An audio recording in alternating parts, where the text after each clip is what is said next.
Then next chapter is topic is regulation of respiration. इसमें हम देखेंगे कि रेस्पिरेशन जो हम कर रहे हैं उसका रेगुलेशन कौन कौन कर रहा है। अब ब्रीदिंग हमारी नॉर्मली इनवॉलेंट्री है ना, हम सोच के तो नहीं ले रहे ना कि अब मैं सांस अंदर लूँ, अब मैं सांस बाहर छोड़ूँ।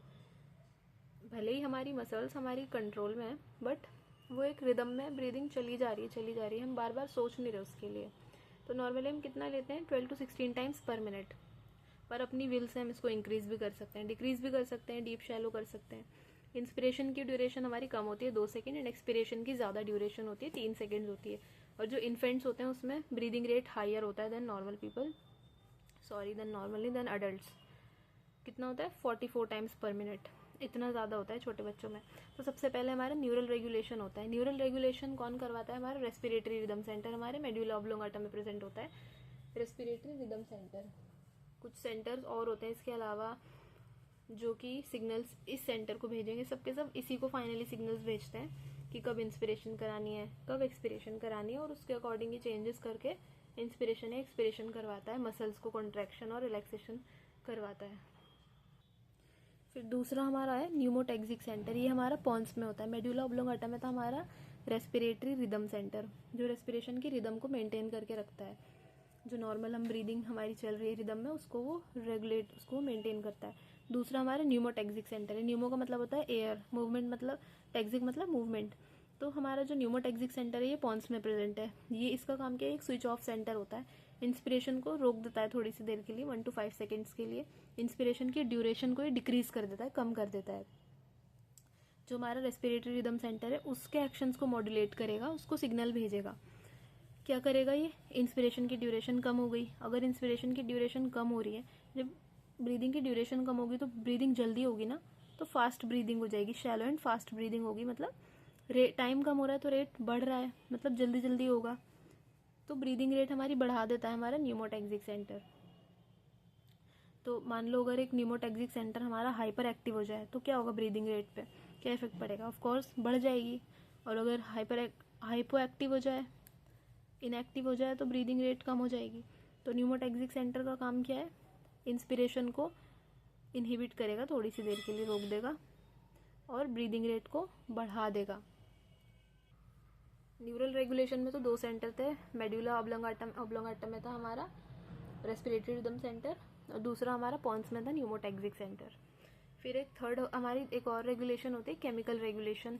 उसमें क्या होता है, हमारा कीमो सेंसिटिव एरिया, मतलब केमिकल्स के लिए सेंसिटिव होता है ये एरिया, कुछ केमिकल्स को सेंस करेगा और उसके अकॉर्डिंग वो चेंज कराएगा रेस्पिरेशन में। Sensitive to chemicals present adjacent to respiratory rhythm centre, जो हमारा रेस्पिरेटरी रिदम सेंटर है उसके एडजेसेंट ये प्रेजेंट होता है, उसको ही सिग्नल भेजेंगे सब, न्यूमोटैक्सिक हो या कीमो सेंसिटिव हो, सब रेस्पिरेटरी रिदम सेंटर को ही भेजेंगे फाइनल सिग्नल, वो ही कंट्रोल करेगा मसल्स को। जो रेस्पिरेटरी मसल्स हमारे डायफ्राम, एक्स्ट्रा इंटरकोस्टल्स, उसमें चेंजेस कराएगा। तो हमारी ये आयोटा का डायग्राम बनाया है, इसमें ये हमारी आर्च ऑफ एओर्टा है, उसमें प्रेजेंट होती हैं एओर्टिक बॉडीज़, और ये हमारी कैरोटिड आर्टरी जा रही है ब्रेन में, इसमें प्रेजेंट होती है हमारी कैरोटिड बॉडीज़।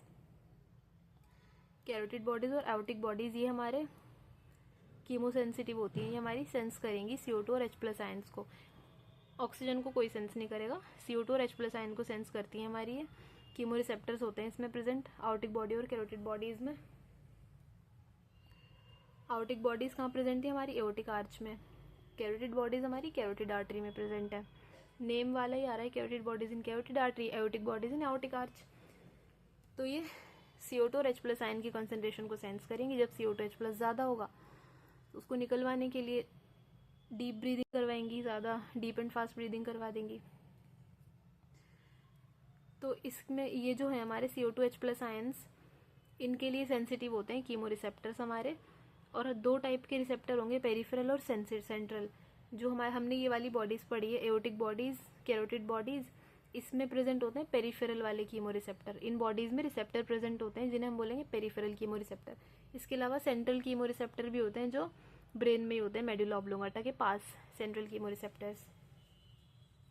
तो ये सेंसिटिव होते हैं CO2 H+ आयन के लिए। तो जब हमारा CO2 H+ आयन ब्लड में ज़्यादा होगा तो हमारे जो पेरिफेरल कीमो रिसेप्टर्स हैं वो एक्टिवेट हो जाएंगे और क्या करवा देंगे, रेट और डेप्थ ऑफ रेस्पिरेशन बढ़ा देंगे by sending signal to respiratory rhythm centre. क्योंकि CO2H+ को बाहर निकालना है, एलिमिनेट करना है ना, इसके लिए रेट ऑफ डेप्थ बढ़ गई रेस्पिरेशन की, ताकि CO2 बाहर जाए। अगर CO2H+ CSF में बढ़ रहा है तो सेंट्रल वाले कीमोरिसेप्टर जो है, CSF होता है सेरिब्रोस्पाइनल फ्लूइड, जिसमें हमारा ब्रेन होता है, ब्रेन के अराउंड होता है ये फ्लूइड हमारा CSF। इसमें अगर बढ़ेंगी ये चीज़ें तो सेंट्रल वाले कीमोरिसेप्टर हमारे जो होंगे, सेंट्रल वाले, वो एक्टिवेट होंगे और वो भी सेम ही काम कराएंगे। दोनों क्या करा रहे हैं, rate of depth of respiration बढ़ा रहे हैं ताकि एलिमिनेशन हो जाए इन सब्सटेंसेस का।